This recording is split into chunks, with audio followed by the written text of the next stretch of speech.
Hello দর্শক, কি ভাবছেন এটা কি কাঁচা আম? কেন কাঁচা আম দিয়ে কিন্তু আমি আজকে এই জিলাপি, কাঁচা আমের জিলাপি বানাইছি। সেটা কিন্তু অসাধারণ একটা রেসিপি। প্রত্যেকটা টিপ সহকারে কিন্তু দেখাইছি আমি এই জিলাপিটা। আপনাদের ভালো লাগলে আপনারা অবশ্যই এটা বানাবেন। এই জিলাপি কিন্তু প্রথমেই আমি বানাইলাম, আমার মনে হয় না আর কেউ বানাইছে। আর কাঁচা মরিচের রসগোল্লা তো দেখছেন অবশ্যই, এরকমের জিলাপি রেসিপিটাও এভাবেই দেখবেন। আপনাদের উৎসাহের কারণে কিন্তু এই জিলাপিটা আমার বানানো। সুপ্রিয় দর্শক শ্রোতা, আসসালামু আলাইকুম। আজকে আছি আপনাদের সাথে পারুল। আজকে চমক লাগা আবার একটা রেসিপি নিয়ে আসছি। এখানে আছে সেই এভিডেন্সগুলো দেখতে পাচ্ছেন।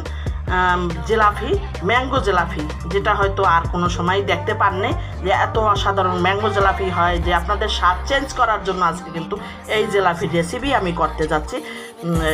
ম্যাঙ্গো দিয়ে যে এত সাধারণ জিলাপি করা যায় সেটা আমারও জানা ছিল না। আমি ট্রাই করে দেখতেছি যে খুব মজা, খুব টেস্টি হয়, আপনাদের সাথে সেজন্য শেয়ার করব। এর এভিডেন্সগুলো হয়েছে আপনার ময়দা, বেসন, চালের গুঁড়া, চিনি, বেকিং সোডা, লবণ, সাদা তেল আর ফুড কালার, আর সাথে আম।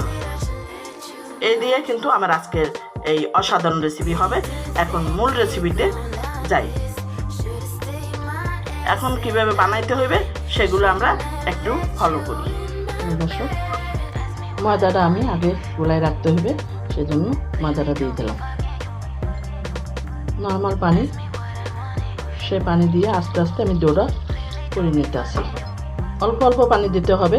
এই বেটারটা কিন্তু বেশি পাতলা হওয়া যাবে না। আগে কিন্তু আমি শুধু ময়দাটাই একটা বেটার করে রাখবো। দর্শক, এভাবে করে রাখলাম। এটা আমি আধা ঘন্টার জন্য রেস্টে রাখবো, এটা সেট হওয়ার জন্য। আধা ঘন্টা পরে আসলাম, এখন সেট হয়ে গেছে। এর ভিতরে আমি চালের গুঁড়া একটু চেলে নেব, বেসনটাও চেলে নিই। এর সাথে দানা দানা থাকতে পারে, চেলে নিলে ভালো হয়। দর্শক, এরকমের এগুলো চেলে নিতে হবে। দেখেন এতগুলোই বাইর হয়েছে। বেকিং সোডা, বেকিং পাউডার না, এটাও আমি একটু চেলে নিই।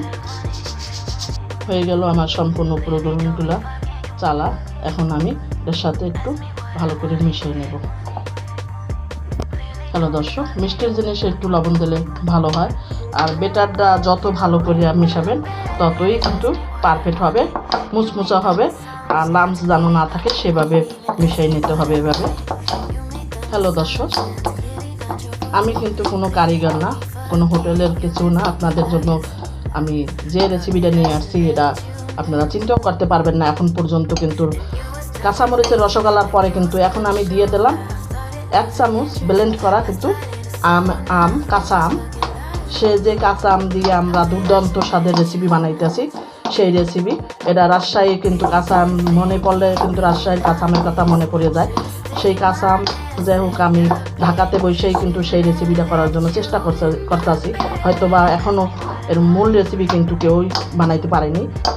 দেখেন দর্শক, এখন কাঁচা আম দিয়ে দিলাম। এর সাথে আমি কিন্তু একটু ফুড কালার ব্যবহার করব, যেহেতু ফ্লেভার প্লাস কালার না আসলে ভালো লাগবে না, সেজন্য 4-5 ফোঁটা ফুড কালার ব্যবহার করলাম। পানিটা কিন্তু দর্শক একদম মেপে মেপে দেখে আমি যে দেখছেন ব্যাটারটা কী ধরনের, ঠিক এইভাবে কিন্তু হইতে হইবে। যতটা আমরা এটা স্মুথ করব, ব্যাটারটা মাখবো, যতক্ষণ ব্লেন্ড করবো ততই ভালো। সরি দর্শক, আমার হ্যান্ডউইচটা ভেঙে গেছে, দুঃখিত। এর সাথে কিন্তু আমি রান্নার রেগুলার তেল দিয়ে দিলাম 1 চামচের মতন। এটা না দিলেও চলে।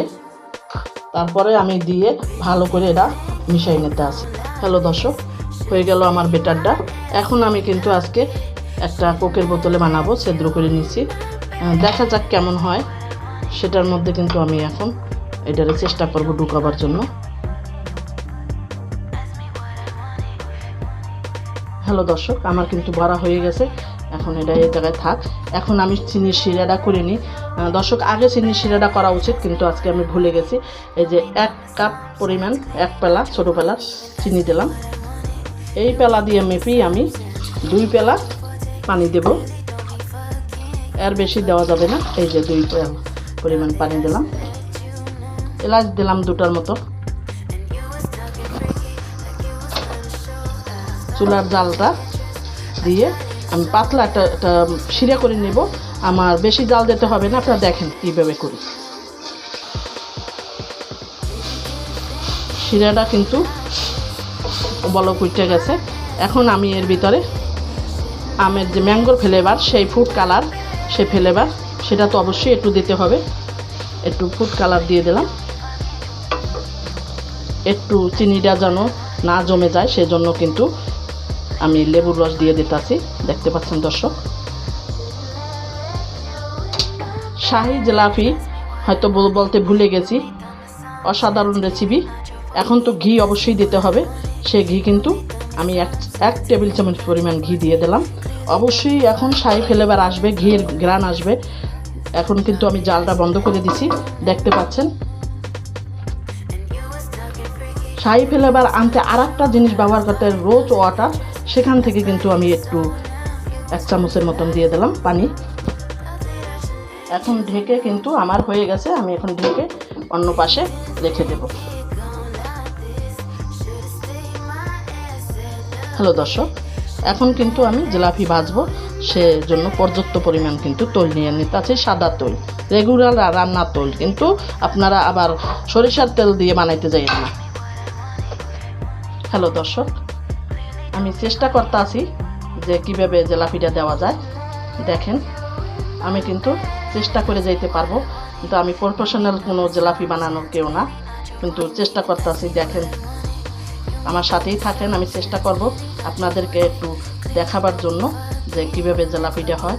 আমার কিন্তু বোতলের ছিদ্রটা বন্ধুরা অনেক মোটা, আমার জিলাপি অনেক মোটা হবে, সেজন্য কিন্তু আমার একটু অসুবিধা হয়ে যাইতে আছে। তারপরও আমি বানাবো জিলাপি ইনশাল্লাহ। দেখেন, জালটা কিন্তু একদম মিডিয়াম ফ্লেভারে রাখতে হবে।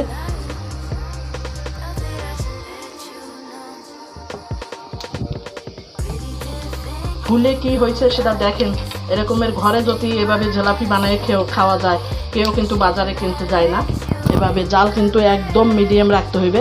আর ফুলে কি হয়েছে নিজেরাই দেখতে পাচ্ছেন যে আমি কত চেকেন করে দিতে আছি আর কিভাবে হয়ে গেছে। আমেরটির মতন জিলাপি হয়ে গেছে। দেখেন, মনটা ভরে গেছে আমার। আমি এখন পারি আর না পারি, কিন্তু আমার জিলাপি দেখে কিন্তু আমার পরানটা কিন্তু জুড়ে গেছে। আর এই জিলাপি কিন্তু আদি যুগ থেকে আসছে। সে জিলাপি কিন্তু আপনার কুয়েত থেকে প্রথম এটা শুরু হয়েছে।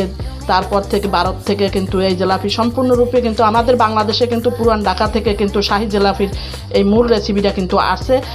আর চিকন জিলাপি কোথা থেকে আসছে হয়তো অনেক বন্ধুরা জানেন, অনেক বন্ধুরা জানেন না।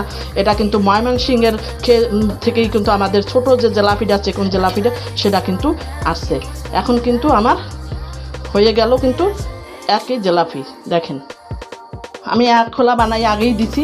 এখন কিন্তু এটা আমি কিন্তু আবার ভিজাই দিলাম এই রসের ভিতরে, যে শিরাটা বানাইছি শিরার ভিতরে। এখন 2-1 সেকেন্ড এভাবে থাকবে। আমি অন্য জিলাপিগুলো কিন্তু তুলে নেব। আমি কিন্তু উঠাই নিছি জিলাপি, আমি আবারও ভাজতে যাই। আমি এখন প্রফেশনাল জিলাপি বাজানোর হয়ে গেছি কিন্তু বন্ধুরা, আমার কিন্তু এখন ভালোই লাগতেছে দিতে।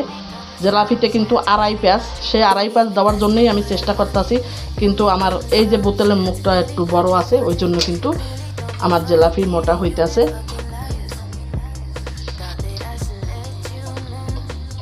দেখেন,